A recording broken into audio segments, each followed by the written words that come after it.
writing. Did you start writing while you were in prison? Yes, I did. I was doing an 11-year sentence for drug charges, and I had trial transcripts that were about this thick, and I was waking up at 4 in the morning to start writing before the politics and survival of daily prison life invaded.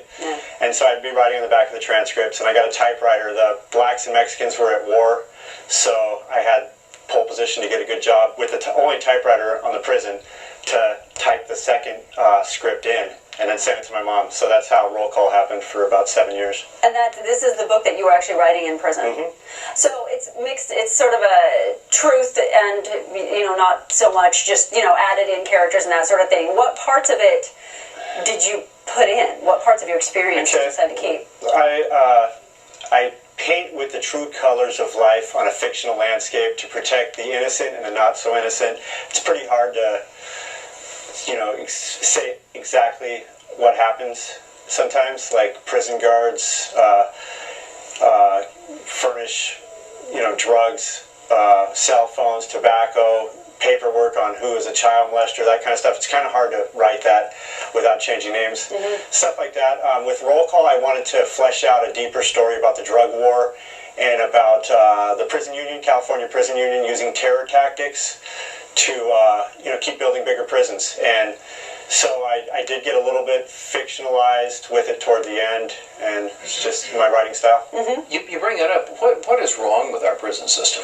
Well, that's a loaded question. It would take days to really get deeply into it. But I would say that we have to stop sending people to prison for petty drug crimes and for nonviolent crimes, and use drug diversions, self-help, 12-step programs, and anything else we can. Because once you're in prison, there is really no rehabilitation. It's I say that they're breeding an addiction into an affliction much harder to escape, where races are segregated and gangs are the calling card. I mean, it's violent. Average day on the yard, you're hearing one of the yards, whether it's yours or another one, as soon as chow starts in the morning, you're hearing, "Everybody down, get down, block guns coming, boom." It's just, that's life in there. And where's rehabilitation come when you're just trying to survive? So that's what I would say is the first thing is stop sending so many people to prison. The second thing I'd say is let's work on a new approach for people in prison, like giving them tools to get out and have a new chance at life.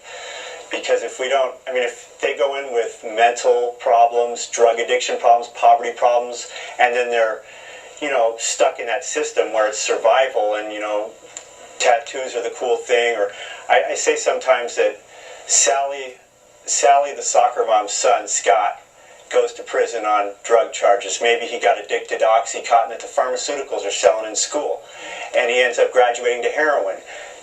In prison, Sally's soccer mom, Scott, is now a skinhead. Because this is indoctrination. This is what's going to happen. So what we have to do is we have to give them tools while they're in there. Maybe it's computers, but of course you don't allow them to use the computers for certain things. But how about job search? How about resume building? How about writing?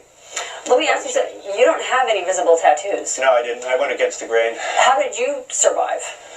Well, I just went against the grain, and But isn't that against everything that you just said? Well, I didn't bend. I'm one of the rare ones that just did it my way, and that's why I went to the hole for almost 4 years in solitary confinement, because I just didn't bend, and I protected myself. I was involved in riots and stuff like that. But most people bend, and they just go with what's popular and fit in, get in where you can fit in. Where can we find your book? Where can we get roll call? Amazon. If you punch in my name, Glenn, Glenn, Langohr, Langohr, you'll see me. Google Amazon. I'm narrating my own books. I started writing prayer books. I'm working on a reality TV show that's more the solution to addiction. I met a great guy named Phil Duran, who is an ex-TV producer, who's really helped me with my recovery, and he's going to be instrumental in helping me with this reality TV show. It's called My Hardest Step, so that's what I'm most recently working on. Very good. Best of luck to you, Glenn. Thank you. This is it's a fascinating read. We appreciate having you. Thank you so much. All right, thank you. Plans to extend the 241 Foothill Toll Road from Oso Parkway to the Ortega Highway in San Juan Capistrano have hit a snag. And that's because a permit needed from the San Diego Water Quality Control Board was denied at a recent hearing. Pat Haslam joins us now with more. Hi, Patrick. Hi, Ann. Hi, Ed. That permit is one of many needed by the transportation corridor agencies to extend the toll road, which now ends at Oso Park.